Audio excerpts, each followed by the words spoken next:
Eating gets later.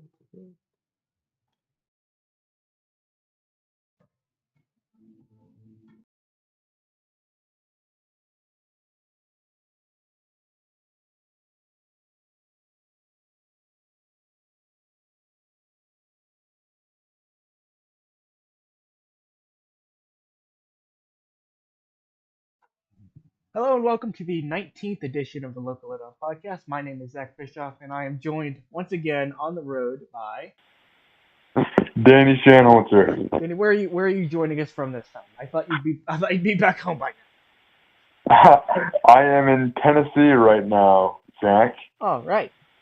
Oh yes, and also happy Thanksgiving from on behalf of Danny and I. Happy American Thanksgiving to all of those who watch. We are extremely thankful for all of you that have listened, watched, or otherwise supported us through our podcast journey, which started as the Ultimate Sports Podcast and is now the Local Lowdown Podcast. So, Danny, just your thoughts on what I just said as before we begin talking sports.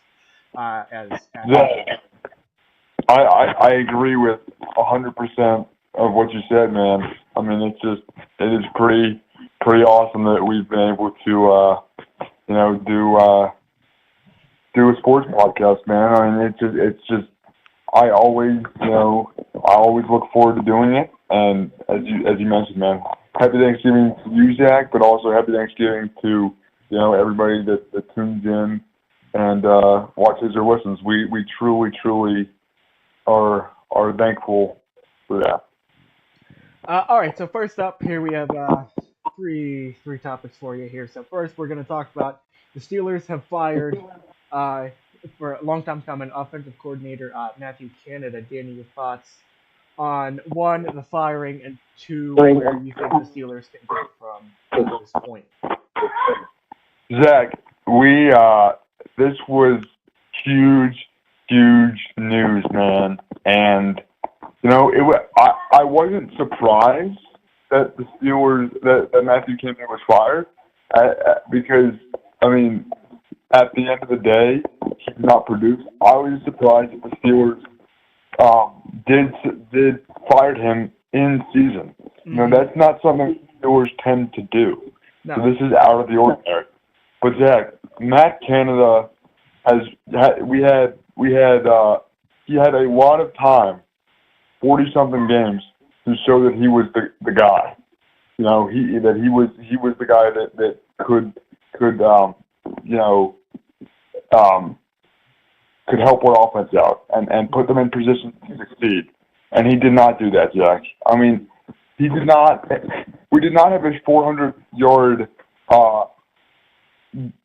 total yards game with him as offensive coordinator. And as an offensive coordinator, that's how you measure. How many yards does your offense get? How many points do you put up? If our defense had not been one of the best in the NFL for 3 years that he's been around, where would the Steelers be? And I have that answer. They would be not very good, and they would be definitely not 6-4 because the Steelers are 6-4 because of their defense, not because of their offense. And I think this was definitely the right move because I think that we can kind of finally see, is our offense capable of succeeding, or was Matt Canada the problem? So I am very excited to see, can this offense do better than it has been doing? Because that's what needs to happen, Zach. Yeah, and one thing I'm curious, to see is now that with Kenny sucking as he did the past couple of games here. Now, in the media was blaming Canada, but now that blame is gone. If Kenny still can't produce with Canada not there, then it's a Pickett problem. And I think that, and people are saying that he's not a starter. And while I'm starting to get concerned I wouldn't venture to say that he is not an NFL quarterback yet. I do think there does need to be improvements, significant improvements. Um, but I think a coordinator change would be good. Now, as far as Canada's replacement, as of right now, I believe the game planner will be Eddie Faulkner during the week, running back coach, I believe, yes, and and then Mike Sullivan, no relation to Penguins head coach Mike Sullivan, will be actually calling the plays on game day. Now, that to me is an interesting way of doing it. I never haven't really quite seen anyone else do it that way. I'd rather them have one guy. So it's like one guy installs the game plan and the other actually decides how that game plan is executed and in what order that game plan is executed. And just your thoughts on that? Yeah, Zach. So I know that's been, a topic for debate here. Once we've gotten news, and that Mike Tomlin kind of addressed that, Eddie Faulkner would be kind of the game plan guy, and then Mike Sullivan would actually call the plays on Sundays. And I'm obviously I haven't heard of anything like this in the past, but like just because of their like specific roles, how specific Mike Tomlin was with that. But I honestly am, I like that idea more than I dislike it because at the end of the day, you have more chefs in the kitchen, so to speak, and more people can, and they can hopefully bounce ideas off each other, and they can meet as a staff and say, okay, this we're putting this in the game plan, but we can pivot to this if necessary. I just think having more guys, to bounce ideas off each other could be good because I felt like a lot of the time in Matt Canada's offense, we were just so stiff.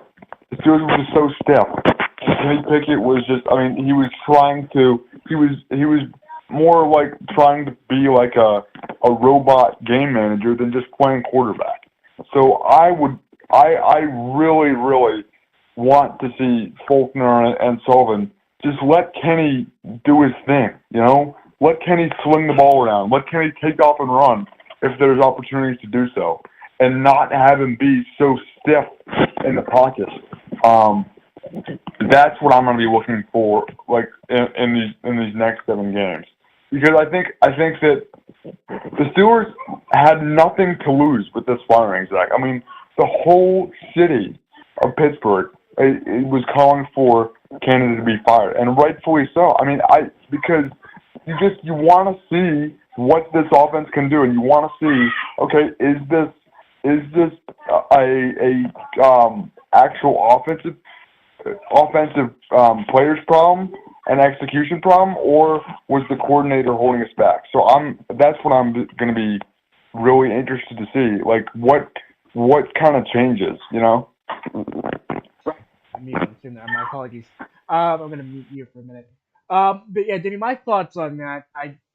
Yeah, it'll be interesting to watch that as we I already said my thoughts on that. My apologies.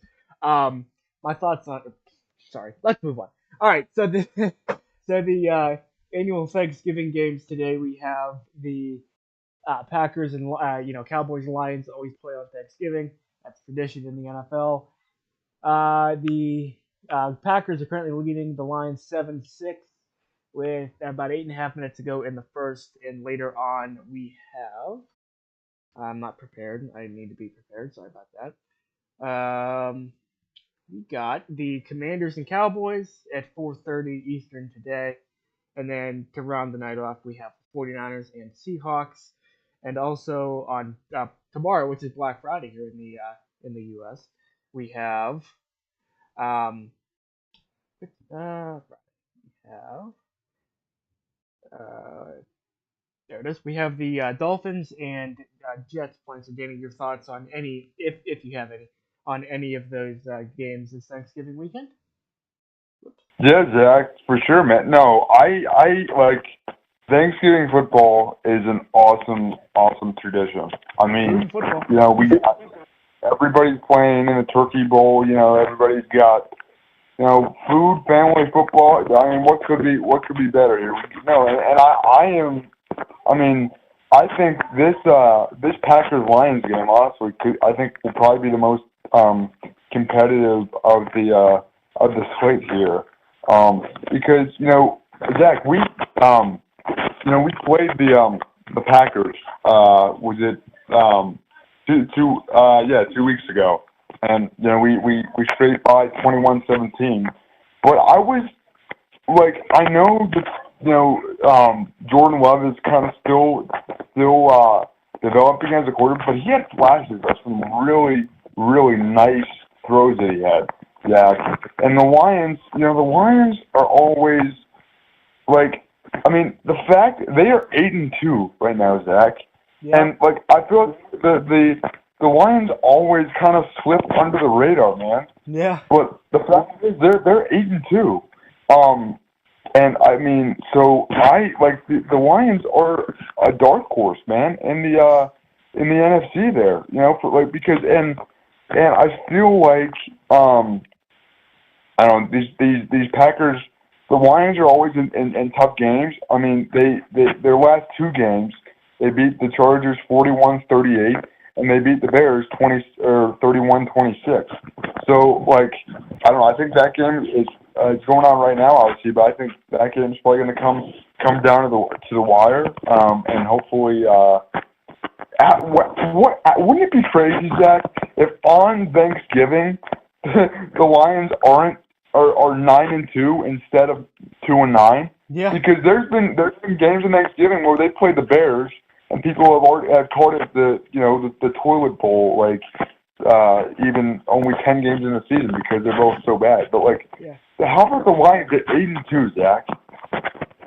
Yeah, that team certainly caught my eyes. I did not realize they were 8-2 until just now when I looked over and I saw on the broadcast they were 8-2. But yeah, that Yeah. team does appear to be really good, and they I believe they're in. I don't know what the NFC standings look like right now, but I think that they could make a run this year. They could be the underdog to make a run. Because I mean, we always view the Lions as an underdog because they're kind of like they always they've gotten good under Dan Campbell in recent years, but I think people still, because of how bad they were, still don't quite give them credit for arriving. But the Detroit Lions are here in 2023, man, which is kind of. I like you said, like I knew the Lions were better. I didn't realize they were 8-2 though. To be honest. I mean, that is, you don't get to 8-2 by accident. You know what I mean? So that's going to be, they're going to be a fun team to watch down the stretch.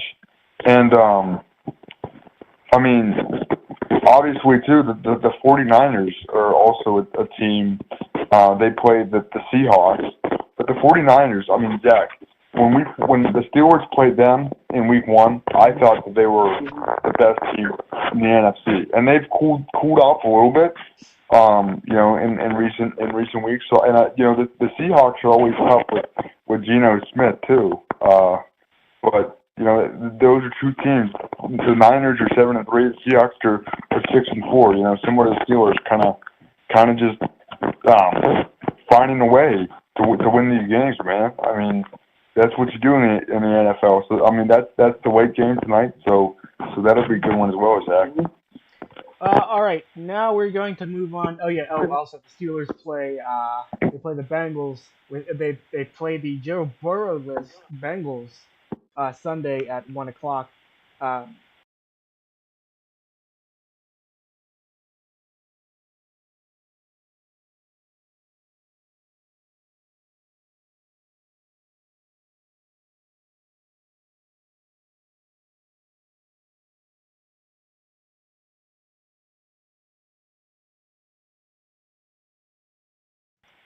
all right, Danny, your tips to win for for the Steelers against the Bengals, who were playing another rookie quarterback, and hopefully we don't get diced up like we did last week. Yeah, no, Zach, for sure, buddy. And the biggest storyline in this game is going to be what does the offense look like? Under under new leadership with Mike Sullivan and Eddie Faulkner leading the way. So how do we look to start out? Because my hope, Zach, is that Kenny goes 6 for 6. Leads him to a 75-yard a touchdown where he finds like Deontay Johnson on like a 15-yard slant right down the middle. Like that would be the dream start for the Steelers, in my opinion. But I am just looking for production from the offense. That's going to be our biggest tip to win, because we see, our defense almost brought us back to the to win in the Browns game. We only lost 13-10. Despite our offensive woes, our defense held the Browns in check. And the Cleveland Browns do have a very good defense. Every year they're very good. And the Bengals have a good defense. It's AFC North football, so it's going to come down to who executes the most, who controls the line of scrimmage, right? But like my hope is that the Steelers' offense just looks a little bit better than it did under Matt Canada. Because if it doesn't, Zach, I where do we? How are we going to retool it's just like we're kind of stuck right now a little bit, because we're bringing in we're promoting new faces to come up with the game plan and call the plays, but like our offense still has warts even though Matt Canada's gone. So it's going to be on our offense to work through those warts and to hopefully produce this back half of the season. Danny, last question on football. Who's your top candidate for Canada's replacement come year's end? Zach, that's a really good question, buddy. You and I have similar thoughts in that Byron Leftwich would be a good replacement for the Steelers. Just the fact that he's he played with the Steelers, and he is an ex-offensive coordinator too. I mean, I just think he would be good. But I also, I think that, and this is, Faulkner and Sullivan definitely have an opportunity in these next 7 games to show what they can do in terms of play calling.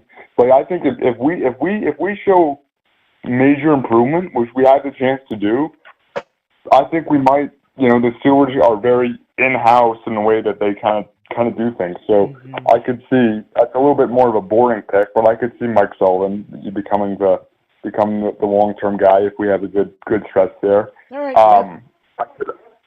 So yeah, I think we'll kind of it's gonna be fun, Zach. Like it's just something new, Like yeah, it's new. Yeah. And right. I honestly think Matt Canada, real quick, is probably relieved, Zach, because I don't know where he's gonna go from here, but he is I felt like that guy was so uptight all the time. So I just think the organization as a whole is probably breathing a little bit easier now that Matt Canada is gone and we're moving on from that. So I just hope that the Steelers' offense specifically looks a little bit looser than we have in the past. Mm-hmm. All right, let's move on to hockey. We spent 20 minutes talking about football. All right, now all right, buddy. Let's see here. The Pens. Danny, my question to you is, and then I got some stats. What is the problem with the Pens power play? Go. I think the problem with the Pens power play is that we are overcomplicating it. Last night we played the Rangers. It was a 1-0 loss. Tristan Jarry only gave up 1 goal, but the Penguins could not score. And we had 5 power play opportunities, and we only registered 5 shots on those 5 power play opportunities. That averages to 1 shot per power play. That's not the recipe for success. To have a good power play, you got to get pucks to the net. You got to get people in the way. You got to get people crashing in the net. You got to get greasy goals. The Penguins have not been doing that as of late. And Zach, the most confusing thing, in my opinion, is we have talent in our power play. It's not like we have experienced guys, goal scorers on our power. It's just not clicking right now, Zach. No, and I have some stats. The Penguins through 18 games are or I think 7 for 51, I believe, by my math. That averages to 13.7%. That is the worst I've ever seen the Penguins power play. And quite frankly, Danny, it's kind of a waste to have a guy like Eric Carlson who scored 101 points last year as a defenseman, which you really don't see. Scored a lot of his goals on the power play, I think, for San Jose. It's really a waste for him to be on that point if if Steelers the Penguins aren't going to put pucks on net. And the other problem I think is that the Pens are using an outdated system. They're using the same Uh system huh. that they did 9 years ago. It's very predictable. They play too much tic tac toe with the puck. I'm gonna mute you for a second. Um, they play too much tic tac toe with the puck, and and teams know that. I saw somebody said the other night that they can watch film from 2019 and go out and play a game tomorrow based on that film, and they're right. They're forcing that inside pass too much. With like you have a guy, if you have a guy on the point and they try to force a pass down low for a tip, they do that way too much. I think that's where the power play starts. And I'm not really sure where the fault lies. I think the fault lies on the players. It's not Mike Sullivan's fault. He's been a great coach. He's won 2 cups here. But I just think that the execution needs to ramp up if we want a shot at getting back in the playoffs. Zach, I completely agree with you, buddy. I think that, I mean, I just think when you're dealing with a slump like the Penguins are doing, you just gotta try your best to keep it simple, but also to do different things, change up the looks a little bit.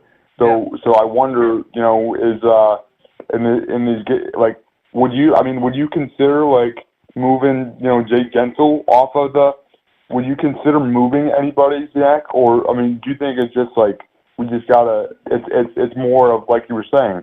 It's not the. Well, I don't. Is it more the system or is it more the players that we have right now? What do you think that like? Where do you think that line is?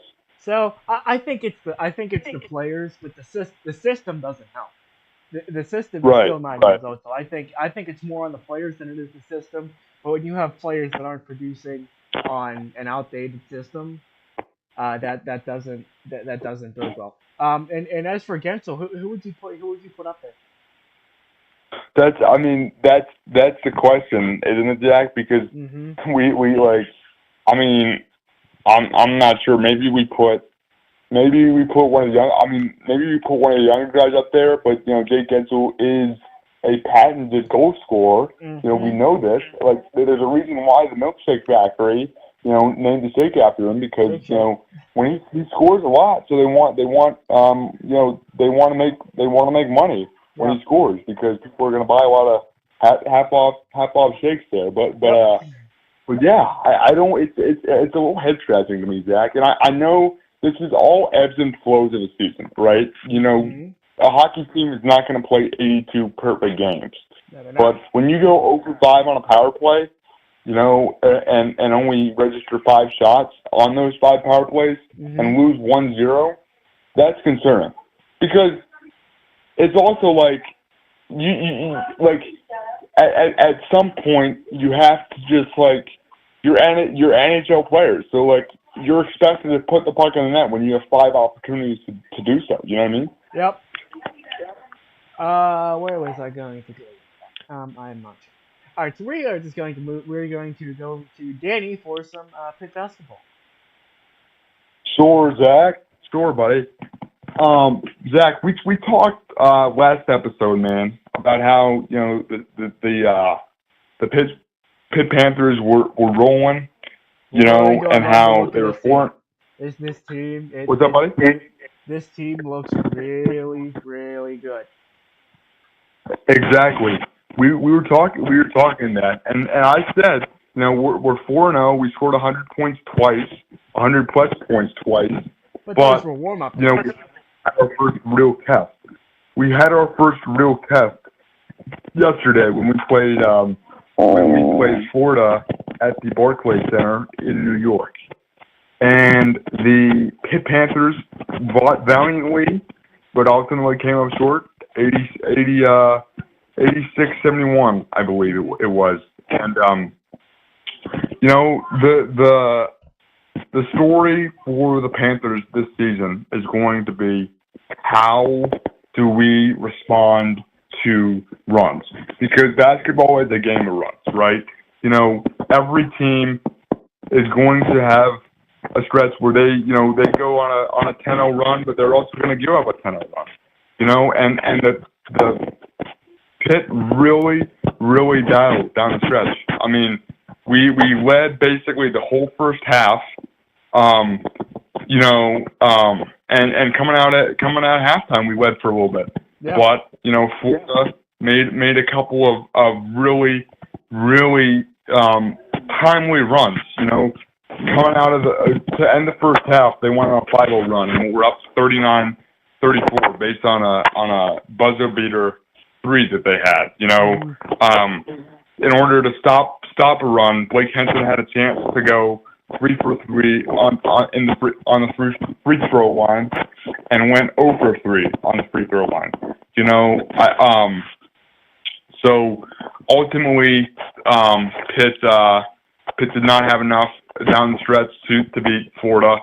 But Zach, I was honestly, games like this are going to happen, and I was honestly more encouraged than discouraged, right? Because I know you give up 80 plus points. That's not your best defensive game, and I think Chet Capel would agree that's not the Panthers' best defensive game ever. But the Panthers battled down the stretch. I mean, Jack Austin, a transfer from High Point, just would not be denied. Getting a huge 3-point play to cut the lead to 10. We just couldn't get it back, down to single digits soon enough. So I think that was the biggest thing. But I was encouraged. Ishmael Leggett, a transfer from Rhode Island, led the way. He went 7 for 20 with 19 points. He scored his 1,000th point in collegiate basketball. Blake Henson had 15 points and had a free three-pointer from the logo. Carlington Carrington had a triple-double in his first game, but has been in double digits every other game. Just really, we're getting to see, the guys that are going to be consistent performers on this team, which I think is, I just really like the blend of this team. The one thing that, is going to be, I think, the biggest challenge that Pitt's going to have to overcome is the physicality inside. Because we have Jorge and Guillermo Diaz-Graham, the twins from Spain, and they're very, very talented. They both can shoot the three ball, but they get, they get sometimes out-muscled in the paint. That happened yesterday, against Florida's bigger guys. Same thing with, Federico. I think he only had 1 point, and he had 4 fouls, midway through the second half. So he got into foul trouble, and obviously that's not helpful. But Zach, here is where you this is a big early season stretch that the Panthers have. We play Missouri, Clemson, and then West Virginia in our next 3 games. Those are 3 Power 5 basketball teams. And we have to be ready, So I am overall, really still looking forward to the season because losses are going to happen. I'm going to be super intrigued to see, okay, how do we respond to this adversity? Yeah. I think I really like, as I said, the look of the Panthers. I can clearly see another tournament run and this team playing basketball in March. Once again, this team certainly does have the tools in that nose of Bub Charrington, the Diaz-Graham twins, and Henson, among others, Federico as well. So I think that this team is going to be. I think they were 12-6 in the ACC last year, 24-12 overall. I think we're gonna have a similar season, if not better, compared to Yeah. last year. No, Zach, The, I completely I completely agree with you, bud. mhm. Sorry to cut you off there a little bit. No, I think the sky is the limit if we execute for this team, right? I think that's always the thing. Can we make shots down the stretch? Because college basketball, these are 18 to 22-year-old kids. I mean, so a lot depends, on just every game, us executing, right, Zach? Right. Also, Danny, just a little side note here. Did you see the Greg Popovich thing last night? Have you seen that? I did see You that. did. Yeah. Yeah. It was. So Greg Popovich, Kawhi Leonard was at the. I can't watch the NBA, Danny. I don't know how the hell you watch. Oh, like I don't know if I can say that. Excuse me. Um, if I don't know how the heck you can watch the NBA. It's turning into the WWE with that kind of crap. Um, so Popovich, he said, so Kawhi Leonard was at the free throw line, and the Spurs fans were booing somebody. I'm not sure how the Spurs are. If they're bad, probably are if they're booing their own, if they're booing their own players. But Greg Popovich, he grabbed the microphone and he's like, and he says, I'm paraphrasing here, something to the effect of, "Stop the booing. This is not who we are." And Right. it's all over Twitter. I really don't like Greg Popovich. I don't think he's that great of a guy. He's an interesting fellow. Danny, your brief thoughts? Yeah. Yeah. So I that was just kind of interesting because it was very like it was like I think it was like midway through the first half. It was like the Spurs were down by 10. Kawhi's a good player for the Clippers and had played had I think it was a combination because Kawhi Leonard played for the Spurs and so now he's on the Clippers.